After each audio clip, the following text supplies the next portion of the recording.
And so this is our final lecture on chapter 9 on social class. And so we're just going to talk about a few other important things to note about inequality. And so this slide for me is probably one of the most important ones to take away for this chapter. And so belonging to a certain social class has profound consequences for individuals in all areas of life, including family, health, education, work, and income, and the criminal justice system. And so being in a middle class or upper middle class means that your experiences are going to change the way you see the world, right? You may have better family interactions with the medical industry. Your experience with police are going to be very different compared to someone who grew up in a poor neighborhood and whose interactions with the police are going to be drastically different from yours, right? And so whatever class we're born into, we don't have a choice in this. Whatever class we're born into is going to drastically change every part of us. It's it's a huge part of it makes us who we are. Okay, poverty. And so measuring poverty is highly problematic. And so we in the US use the federal poverty line, which is an absolute measure of annual income. It is frequently used to determine who should be categorized as poor. And so essentially there's just this yearly income, and if you're below it, you're categorized as officially in poverty as poor. And so for 2017, it was 24,000. And so most people are living in poverty, or most of the people that are living in poverty are not unemployed. And the fact is that we have this term in our society we call the working poor, is that most people work paycheck to paycheck. They are working, they're not living off the system. It's just the fact that the wages are so low and the expenses are so high. Absolute deprivation and relative deprivation. And so this for me, I tend to hear comments from students where like our poor people in the US have it the best in the world, so they need to shut up and suck it up. And so this is where I bring in these two concepts. There's two understandings of this. So one way to view poverty is absolute deprivation, an objective measure to measure poverty that is defined as the inability to meet minimal standards for food, shelter, clothing, or healthcare.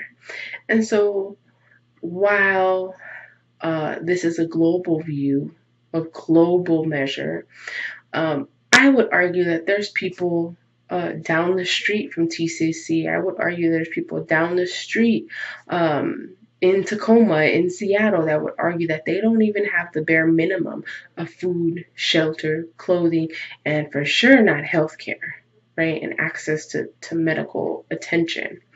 And so I think it's problematic, but I'm just letting you know that these two concepts can kind of help you understand it. Then we have relative deprivation, is a relational measure of poverty based on the standards of living. People are considered poor if their standard of living is less than of other members of society. And so this is just to understand that people in the US are poor. If they are poor, that they're poor. They're poor because the standard of living is so high for other people, and they see these resources, opportunities, and assets and wealth, but they're not able to attain it. And so that is still poor in a particular country, in a particular society, and it's still valid, and their experiences are still valid. Then I have the American dream. And so I feel like this ideology definitely encourages the inequality. And so the American dream is the ideology that anyone can achieve material success if they work hard enough for it. And so what happens is that it explains or justifies economic inequality in our social system. It just gives us something to point out, like, you couldn't do it. You didn't pull your boots up by, or pull your boots by your bootstraps, and it's your fault. And so it's been heavily criticized for legitimizing stratification by implying that everyone has the same opportunity to get ahead.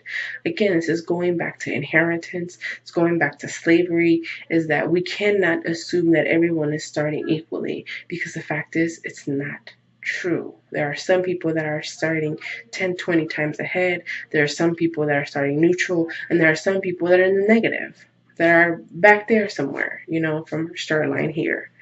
And so I think it's crucial to be aware and conscious. And so it's not to say that we don't have rag to riches stories. I think we do have many, but those tend to be the exception, not the rule.